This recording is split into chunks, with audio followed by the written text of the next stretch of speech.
Okay, this is where we left off, and this is very testable material in understanding what comes out of the pancreas. Maybe it is something that you want to.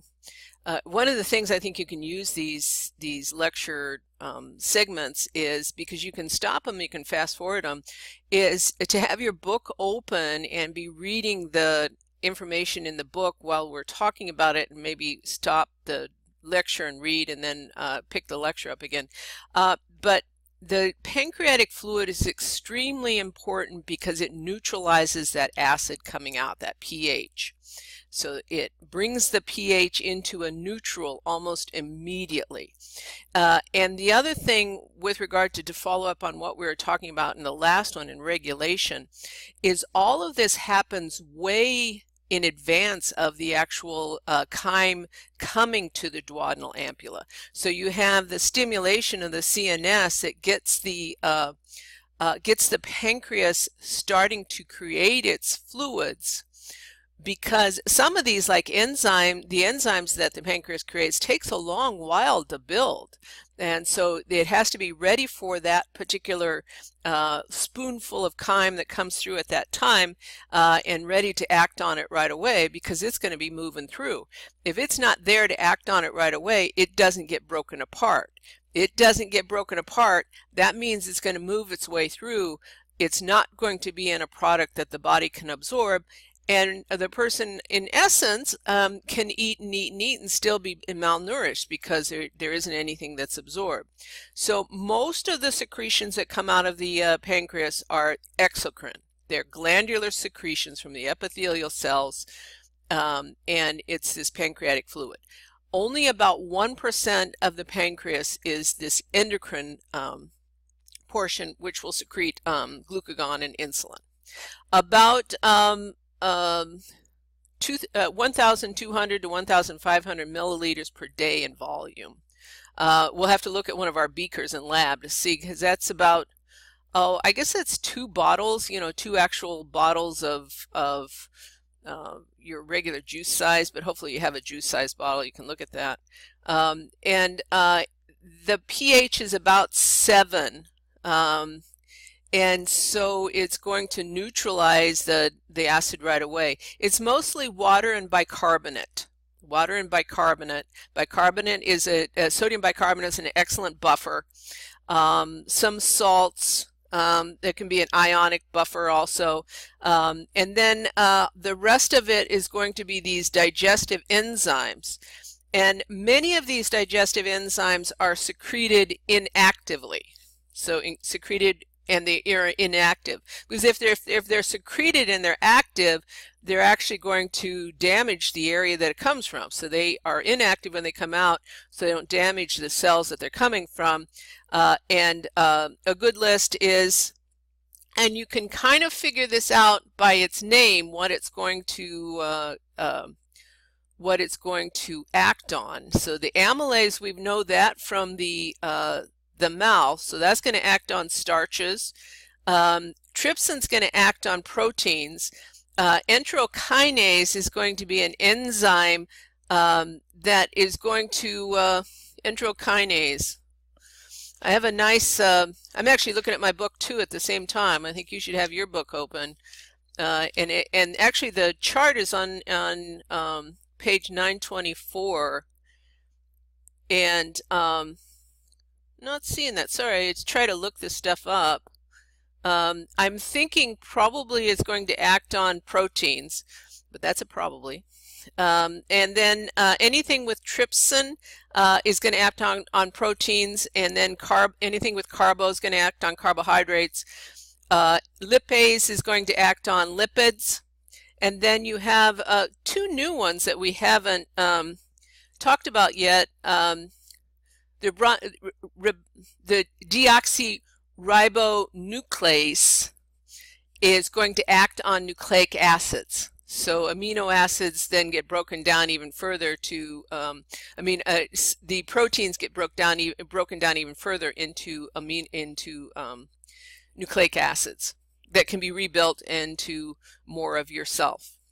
So the pancreatic fluid is something you want to spend a little bit of time understanding what the contents are and what they act on. And as I said, you have several charts in your book and several images in your book that might help you with that, if that, if that is the way you take information in. Moving on to the liver, because we do need to move on. It's a very large organ. I guess your book's calling it the largest visceral organ. So it's not the largest organ in the body, but the largest organ inside the body, I guess you might say. And the anatomy is it's the hypochondriac region and the epigastric region, and it performs, your book only says 200 functions, so I guess there is a lot of dispute as to how many functions the liver performs. Anatomy-wise, it's separated into the right and left lobe as you look at the anterior surface, separated by the round ligament, and the posterior surface you have the you actually have the quadrate lobe, and that would be to the left of the gallbladder as you're looking P to A, and then the caudate lobe, which is actually superior to the gallbladder, and then it's separated by the falciform ligament. I don't see the falciform ligament actually pointed to here. I do see the falciform ligament pointed to on the anterior surface. Going into microscopically what the liver looks like, what I want to say is the functional unit of the liver is the hepatocytes. That's what a liver cell is called, a hepatocyte. And it's this 1, 2, 3, 4, 5, six-sided structure. In the center of the six-sided structure is the central vein. I want to say central canal, but that's not right. Central vein. And then embedded in these liver cells are these Kupffer cells, and what they are is phagocytic cells.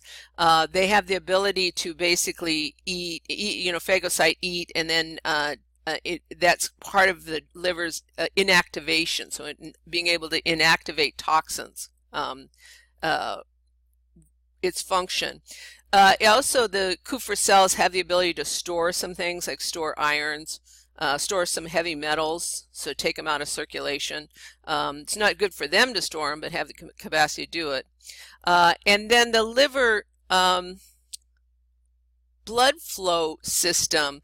So from the central vein, all the blood will flow out, and then what you have on either point of that hepatocyte, you have these portal veins.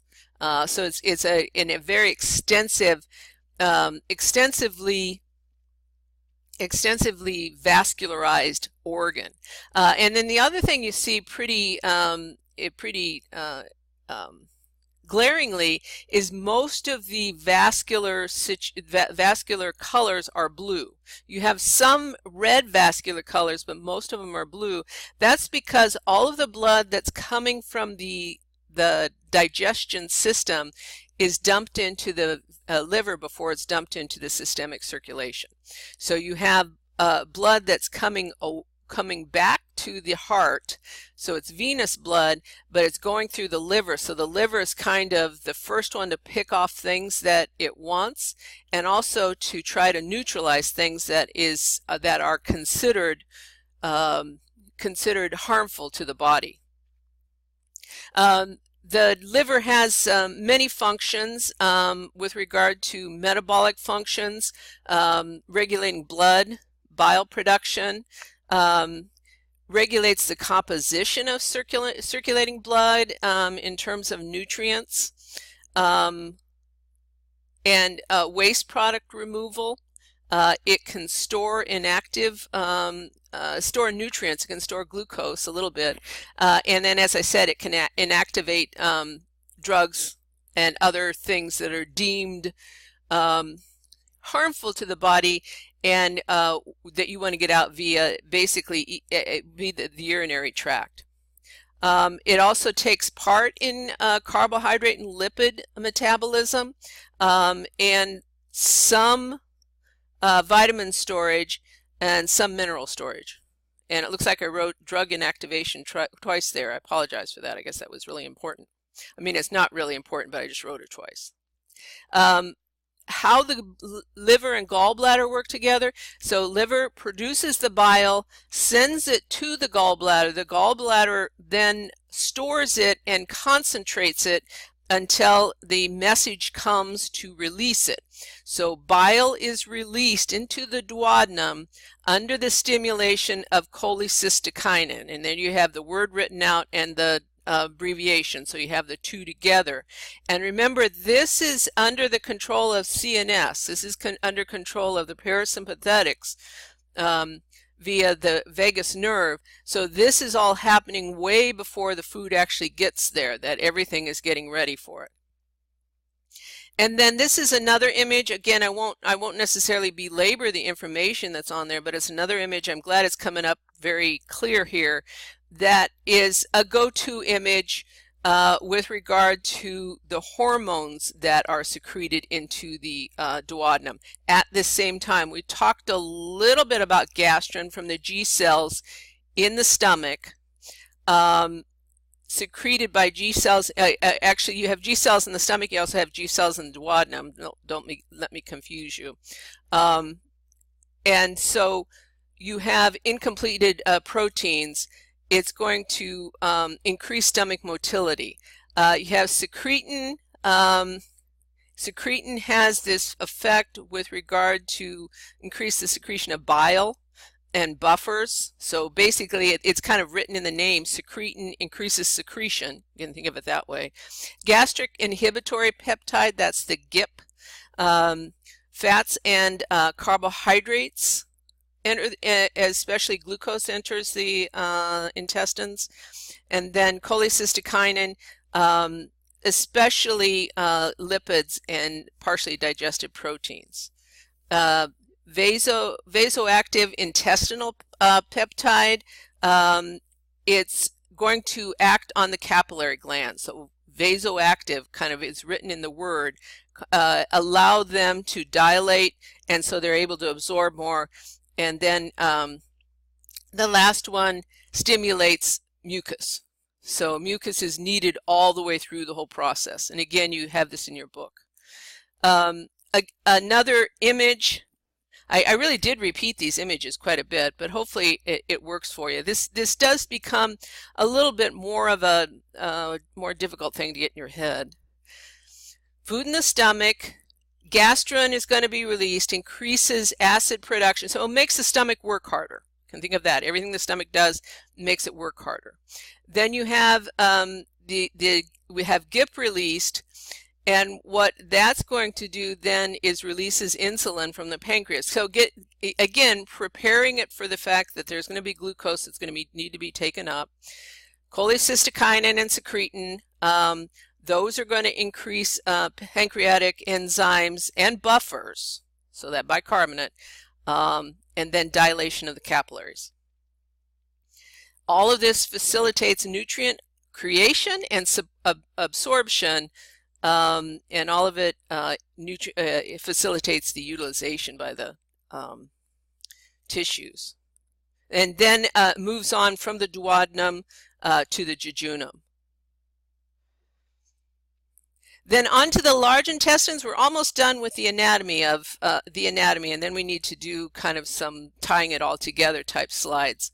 But the large intestines is where, if you remember, water is absorbed, you have compaction, getting the unused portion of food ready for elimination. The large intestines is divided into the ascending, if we start on the left.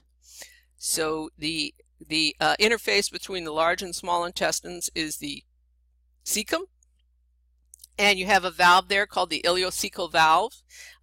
Ascending, transverse, descending, and then the rectum into the anus.